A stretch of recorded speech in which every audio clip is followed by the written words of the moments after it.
Hi everyone, I'm Vandana Rai from Immigration Advisors New Zealand, and I'm making this video to answer your questions pertaining to virtual learning. We have had a lot of parents inquire, a lot of students asking us about the options that the students may have during this global pandemic. So there are students who've already probably shortlisted the university they wanted to study in, decided on the course that they wanted to study, and even secured a place in the university. And now, because of the pandemic, they are unable to travel overseas. So there could be travel restrictions because of which they are unable to attend face-to-face classes, or there could be universities not undertaking face-to-face classes because of the health and safety issues and regulations in that country. So the students are faced with a lot of dilemma, and the parents as well. What is the best option for them at this point of time? Should the students delay their academic plan, wait for the pandemic to get over? Should the students change their academic plan, study in their home country, study something else, or what exactly would be in their best of interest? So here in this video, I'll try and tell you how the students can make use of the opportunities that they have, how they can carry on with their academic plan, and subsequently come and attend face-to-face classes whenever the situation permits. So a lot of universities are offering virtual learning options. They are going on digitally, and the digital learning is taking place. And I feel that students, if they have this option, it would be in their interest to take it on. There could be many benefits that they could achieve in the process. Firstly, they will not waste their academic year. So if they drop off, in the long run, they'll be wasting their academic year. So if they start online, subsequently move to face-to-face learning when the pandemic is over, they've carried on with their plan, haven't wasted any time. Secondly, they've done what they wanted to. So there was no need to change their plan. There wasn't any need to think of doing something else rather than what decided or decide for. Because of pandemic, and in response to the global pandemic, a lot of universities are offering scholarships, they are offering discounts and bursaries as well. So if the students start off with the online classes, they may end up saving 20 to 40% of the tuition fees as well for the same program that they always wanted to do.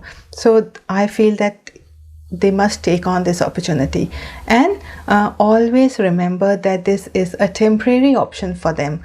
It doesn't really mean that they would carry on with this program online. They would finish their bachelor's online as soon as the pandemic is over, as soon as the travel restrictions get over.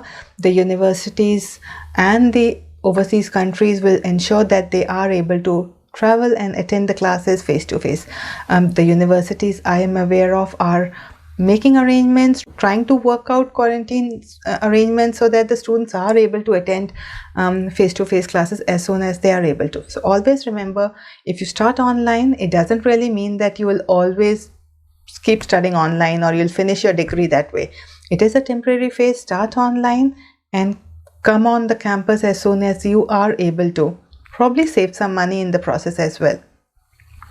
I do understand that there are specific questions pertaining to post-study work rights, whether they would be benefited if they start online, will they be disadvantaged in any way for the post-study work rights. So I'll quickly answer this question, but in with reference to the New Zealand visa regulations.